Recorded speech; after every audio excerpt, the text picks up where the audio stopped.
with you guys. I hope you all are doing well.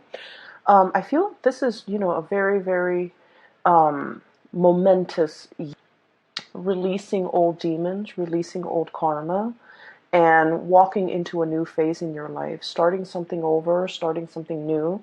I feel like those energies are very indicative in this card, okay? So, um, it's going to be a really, really good month, and I feel like you're getting some type of revelation. You're getting some type of you can call it psychic hits, if you will.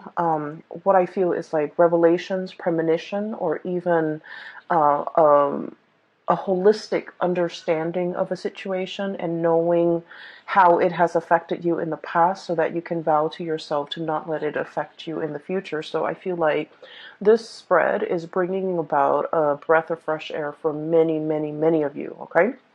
Um, when I was shuffling out this spread, what I saw was I saw like there's this big mansion. It's like a white marbled mansion, really beautiful place. And then this scarecrow, he's got like a little bag on a stick, very similar to this. And he's walking away from the mansion towards the road. He's got like a smile on his face. And you can see his clothes are in tather. He's got pieces of hay, and he's also like he's got like those strings that have been cut, like marionette strings, like a puppet on a string, but they've been cut, which allows him to kind of move away from the mansion where he's been sequestering himself, or he was either forced to work for somebody under somebody else's mandates. And he felt like he didn't have a sense of agency, but now that those strings are all cut, he's starting on a new path in his life where he has like total freedom to, exercise his free will to do whatever he wants. And he has like total control and that sense of agency about his future. Okay, so I feel like it's a very powerful moment and imagery, mainly because it signals, how you guys, your card is the devil, right? And the devil is being tied to situations, being stuck in a prison of our own making, or being stuck in a situation where we can't really see the way out. However, this is like running counter to that because it indicates you're finally free from a burdensome situation. You're finally walking down a new path, and you're finally happy. Like, I'm very drawn to that smile on his face as he's going about his own way and, feeling that sense of freedom for the very first time. The key words I'm getting from that imagery is like indenture servitude.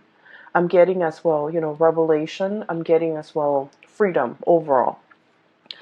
Um, and I'm drawn to use imagery and even words that are indicative of a situation that could be, it might seem a little bit archaic, these terms, but I feel like, they're coming up for a reason, so I'm going to use them. I feel like there's a regime change, okay? Moving from one very, very oppressive regime, or like getting out from under a very oppressive situation, and then charting a new territory. And the reason why I say this is we have here the Hierophant. This is like a situation where somebody has to give a part of their harvest, a part of themselves, a part of whatever money they make, paying tribute to somebody who has that sense of entitlement. Like, they're either ruling over you, and they're like, okay, you have to do it this way and only exactly this way. Or you have to, on a monthly basis or on a yearly basis, pay your tribute to another person. And that was just the way things were. That was like the rule of the land, or that was like the law of the land. And no one dared to question it, okay? So like somebody's taking, I feel like, either your energy, your financial resources, and you felt like this was the only way to do things. Okay, you never question the established order. The Hierophant is greatly about institutions, long-standing institutions that have been in place for a very, very long time. They're very rigid, very resistant to change, and because they've been around for so long, they might not be relevant in present time, but people don't question it because it's thought of as, this is the way things are, and this is the way we've been doing them for hundreds and hundreds of years, and this is the way things are going to be. So no one dare to really question it, okay? But it creates, I feel, a very oppressive atmosphere, and it creates almost like an unfair sense of balance when it comes to I almost feel like the poor giving to the rich. And I almost feel like, whoever's on top is exploiting the situation and exploiting the fact that others have to pay homage or have to pay tribute out of their own pockets in order to gratify somebody else on top. And so it creates a situation where things are very, very unbalanced. And if we're not talking about this in terms of, financial resources, we're talking about energy. We're talking about, spiritually, you're very drained, okay?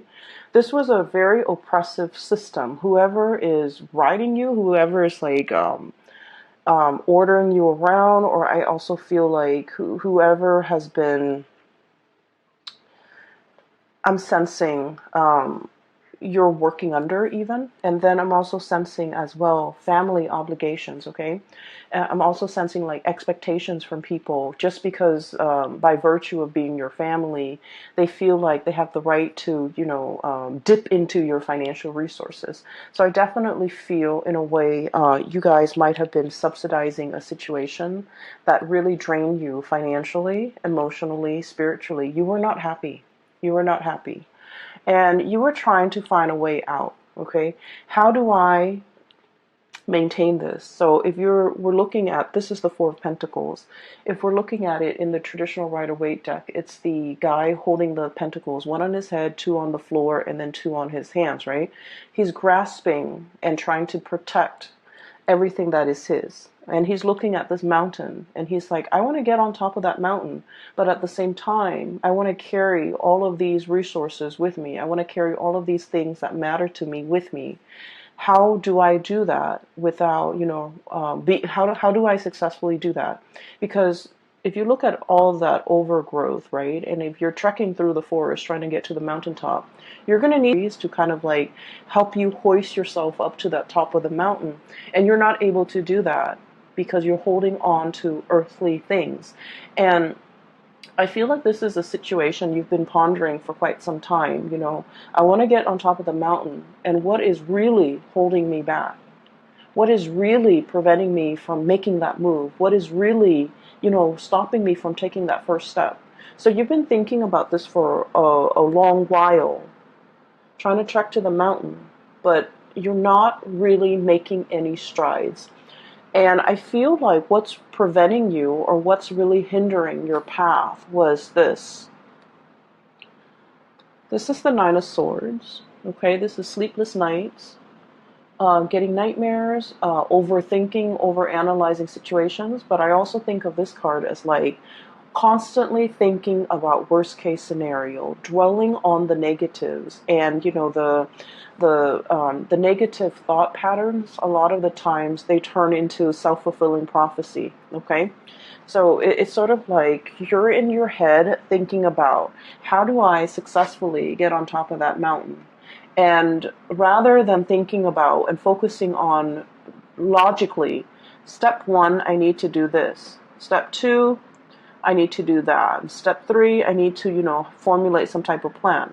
And I feel like for many of you, this process, this is like a lot of thoughts, okay? Each sword stands for like a mental thought. And I feel like for many of you, you've been mired in this situation where your demons are getting the best of you. You're thinking about problems rather than separating. Each problem exists in its own little bubble. But rather than them thinking, some of these problems are outside of my control, some of them are not, and the ones that are not outside of my control, I really should focus on that. I feel like you're conflating or you're mixing all these problems together, and they become this really embedded, right? This sense of embeddedness, all stuck together, all causing you a lot of anxiety, all seem very, very daunting. It's like, how do I get to the top of the mountain when I'm only at the base?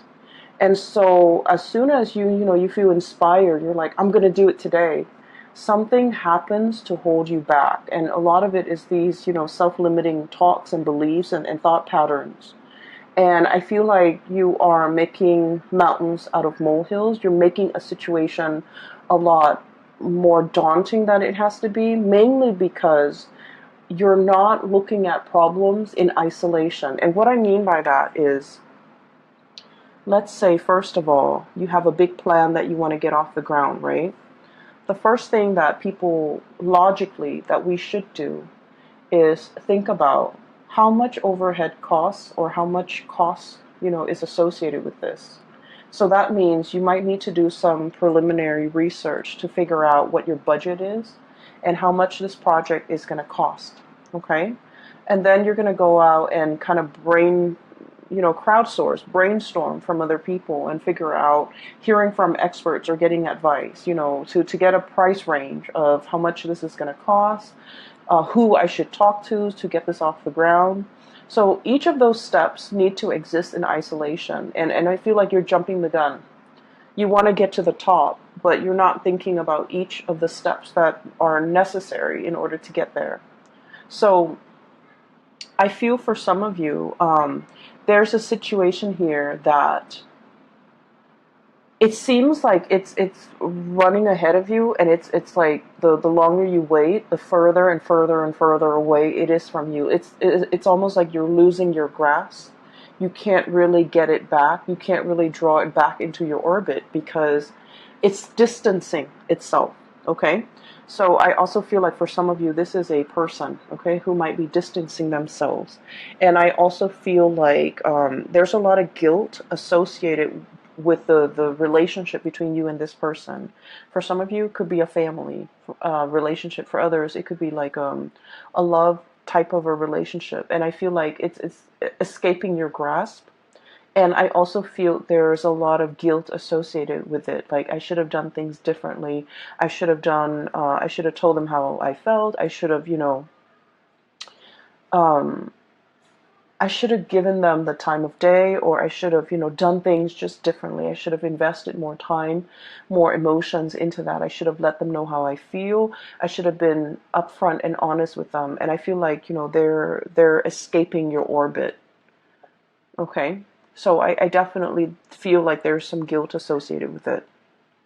Going back to your main storyline, what I do sense here is there is a huge, this is like impetus, this is drive, ambition. Okay, we have here the King of Wands, and this usually indicates somebody who's like in charge of their domain.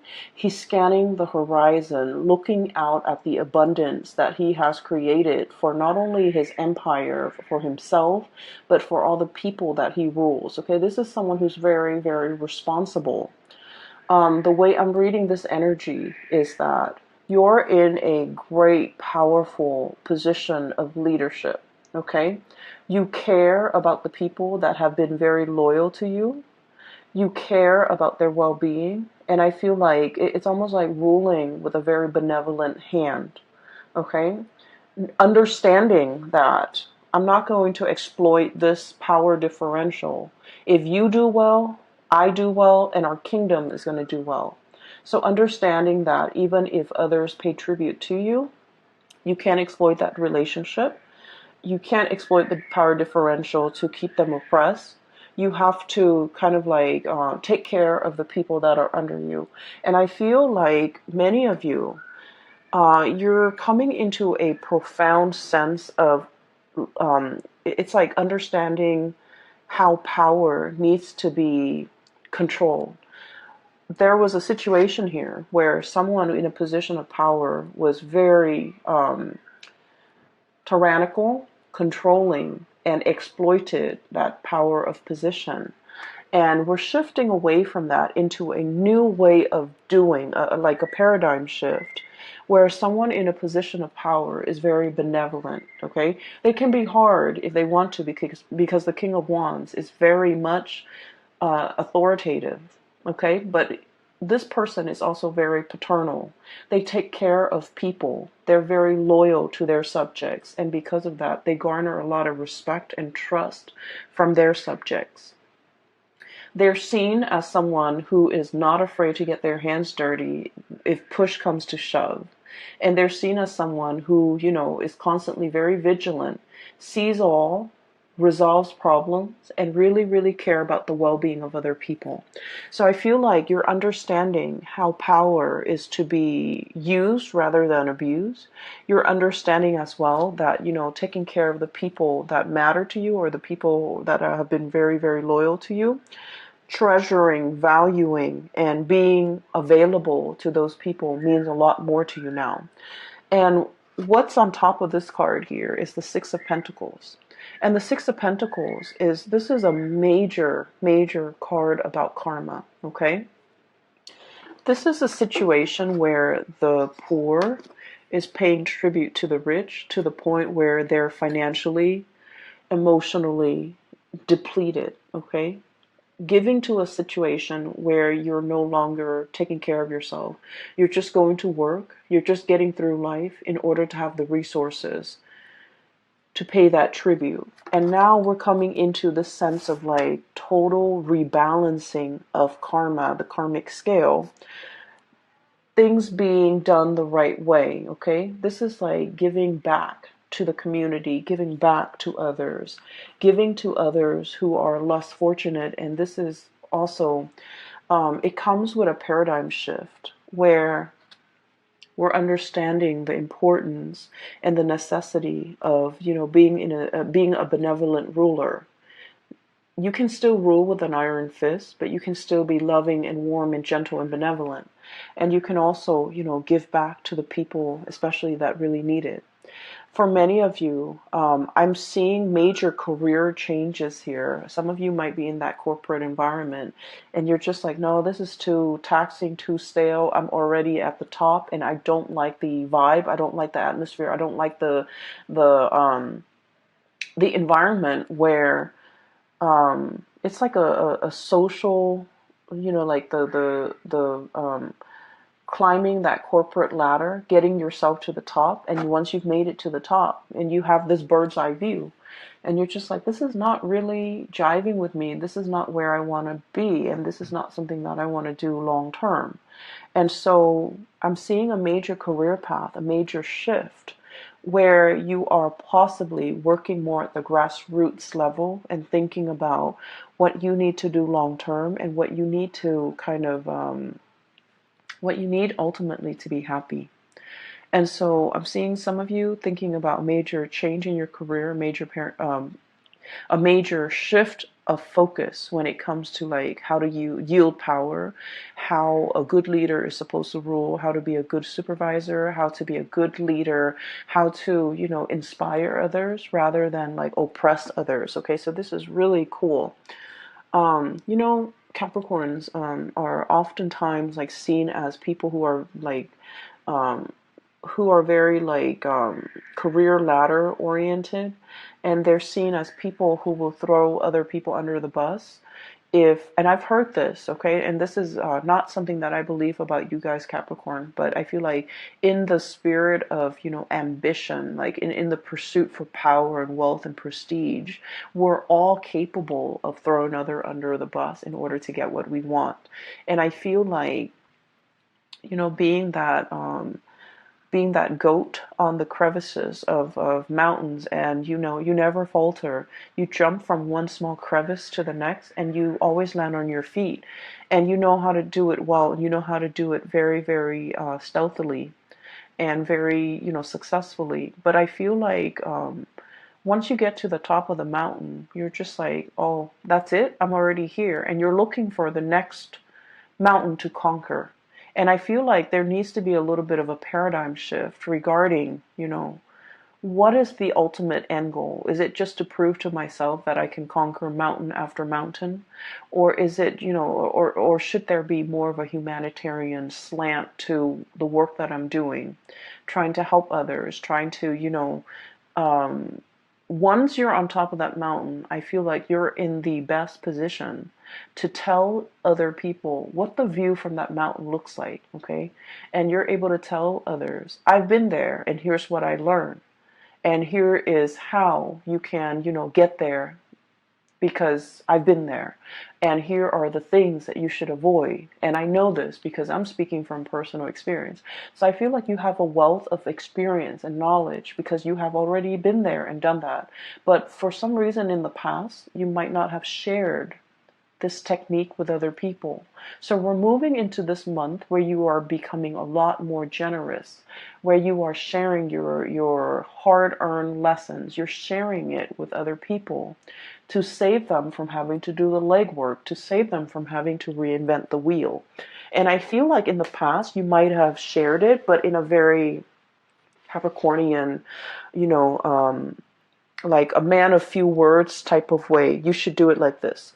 But I feel like you have to soften that approach a little bit and tell others, hey, I'm telling you to do this because I've done it. Okay?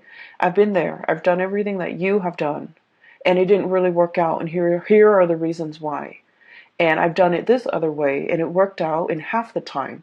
And so framing it like that to allow others to understand that you're not just speaking from, you're not just talking to talk. You're talking with skills and expertise and years of experience backing up everything that you say. And I feel like that's going to save somebody, a lot of legwork. They don't have to reinvent the wheels. They can work off of what you're working off of, okay? I do feel for many of you, there is a situation here in your life, a very long-standing relationship that might have gone a little bit sour, okay?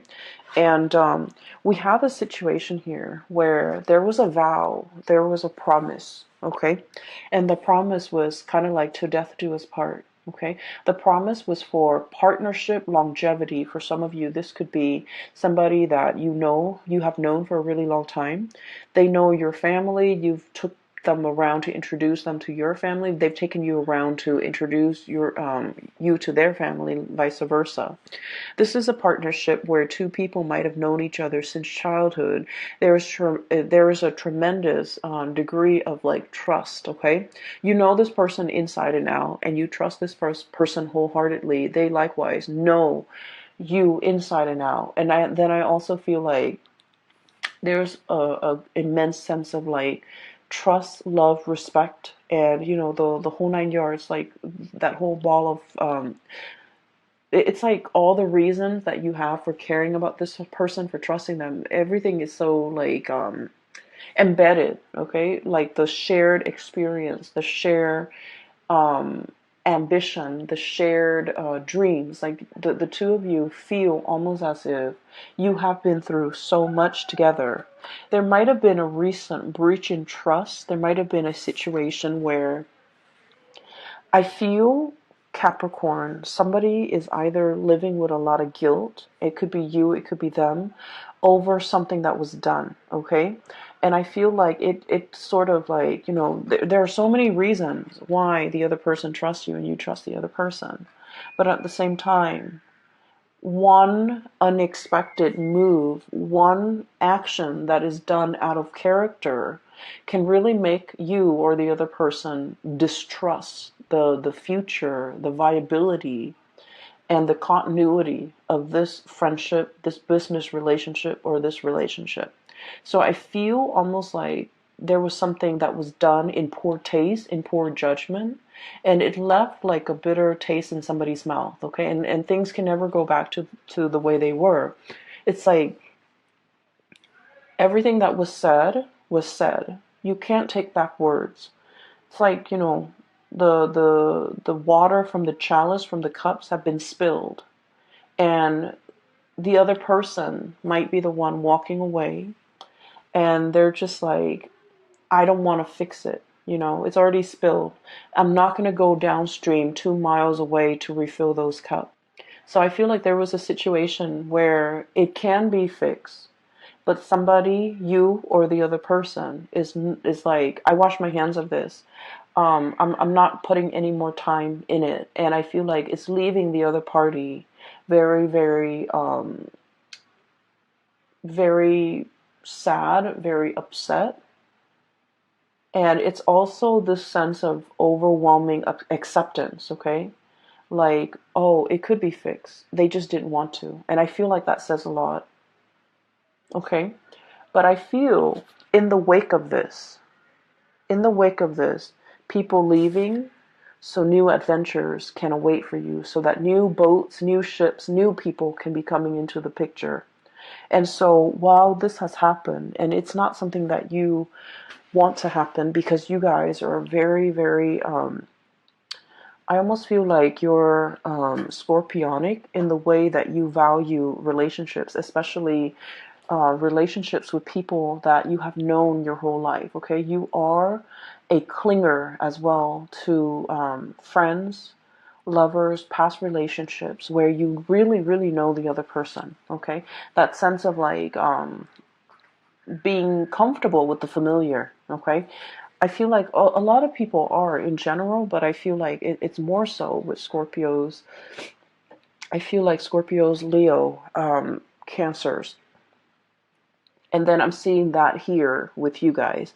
And what that denotes to me is out with the old, in with the new. And I feel like I feel like there's a situation here where you kind of have to reassess. You know, just because it's familiar doesn't mean it's best for me, okay? Because there are whole lands to conquer. There are whole territories and new areas that I can, explore. And so wanting to, I feel like, lay the past to rest and just starting your life over, I feel like that's going to be tremendously, it's going to bring a lot more prosperity for you. So you end up with the two best cards in the deck. Okay, we have the Fool.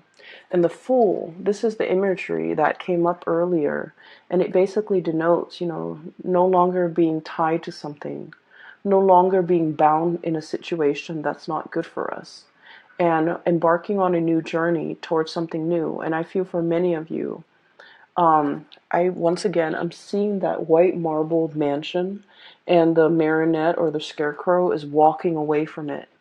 So I feel like there was a situation where it was comfortable, it was cushy, it might have even been safe, a marbled house. People can shoot, people can throw stones, but you're locked inside that marbled mansion, and there's enough space to roam.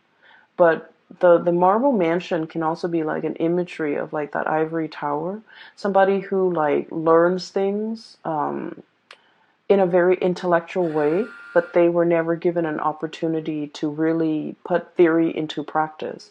And I feel like you're finally breaking free from that ivory tower or that ivory marble mansion. You're no longer living in that sense of like comfort and familiarity. You are exploring, branching out, putting out fires. I feel, there's that volcano in the background. So it denotes to me like being in a situation where you are putting out fires. You're onto more exciting things.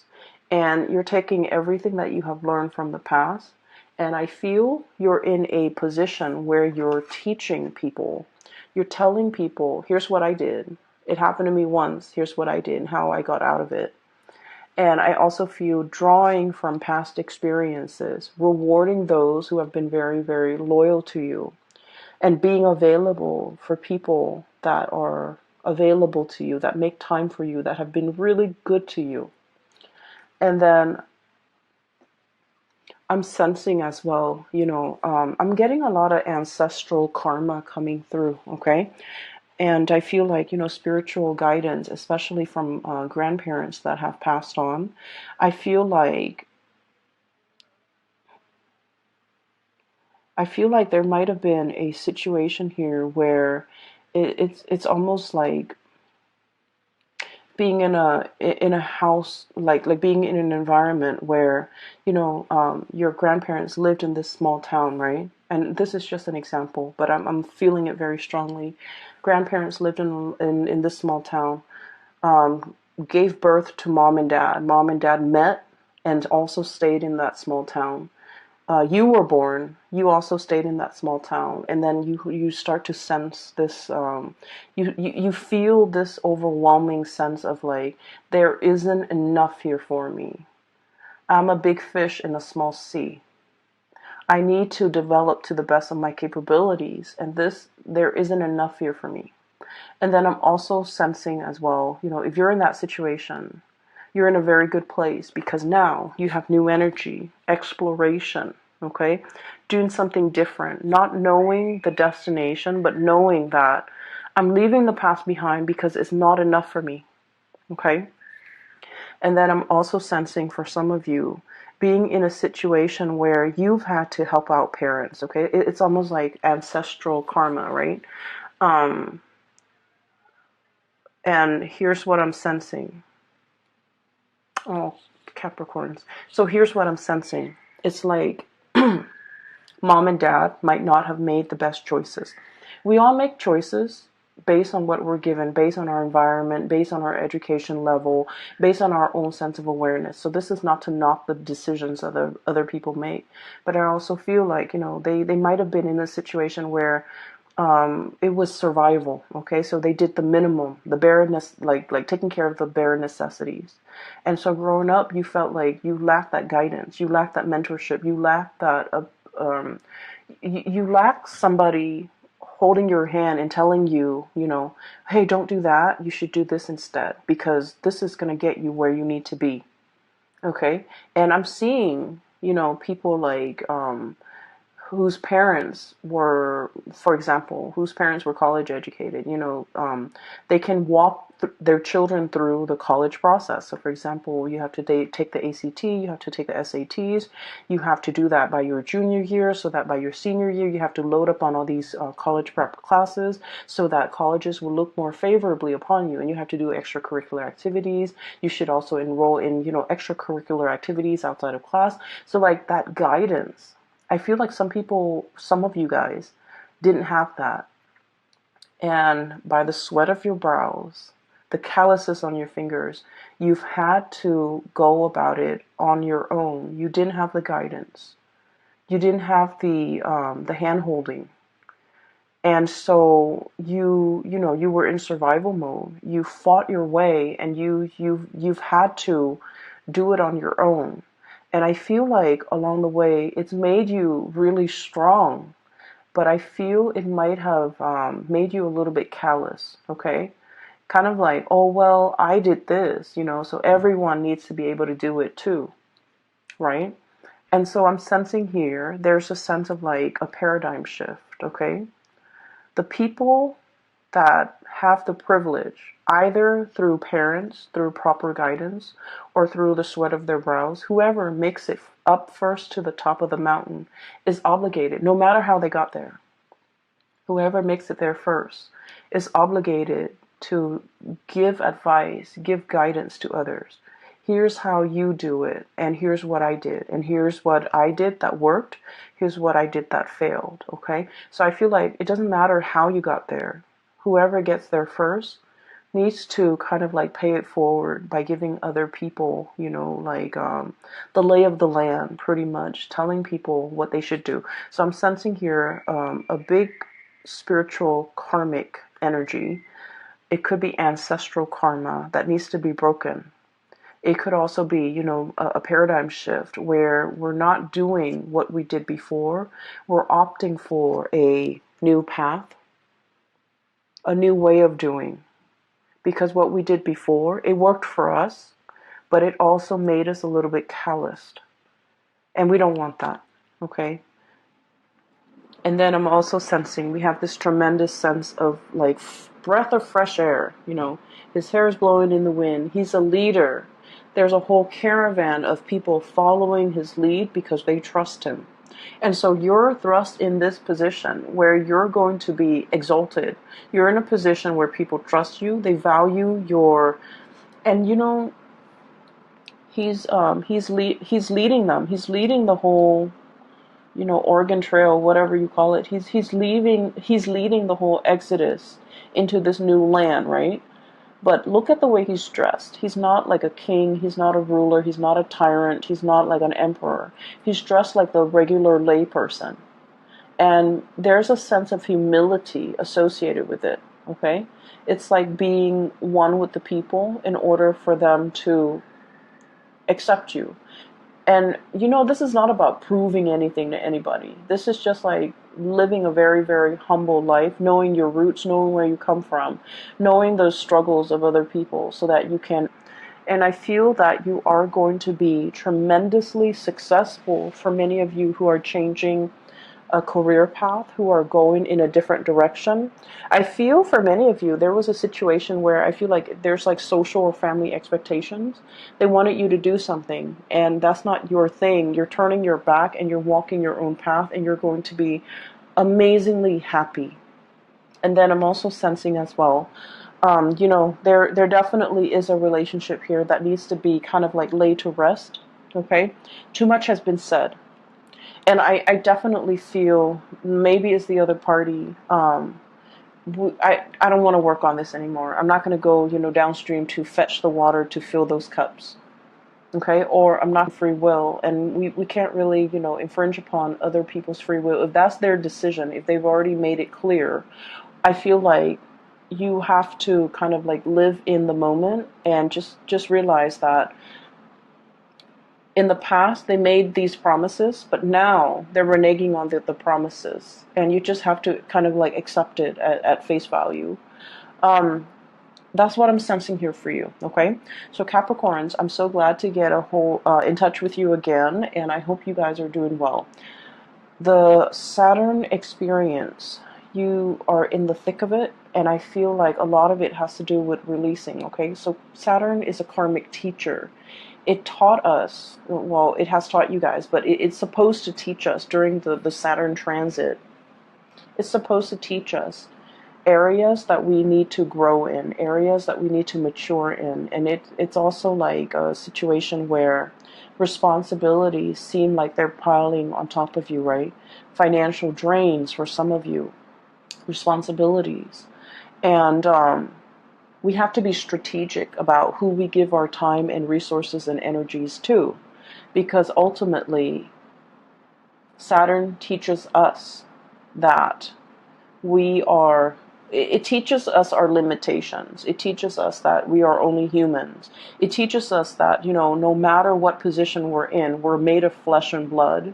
We can't stretch ourselves too thin. We can't pretend like we're God. We have to, get back to our roots, get back to ourselves, and operate from that space of humility, okay? Because it restricts, right? It breaks us down to our pure human essence to realize that, I might have the fancy car and the marble mansion, but deep down I'm still human. If I drive that car too fast and I crash into a tree, I'm going to die, right? And then it also teaches us too that, I might have like $5 in the bank, and I might have like, a decrepit home, but deep down I'm human. I still have my dignity, so I'm going to walk with my head up high. So it breaks down these false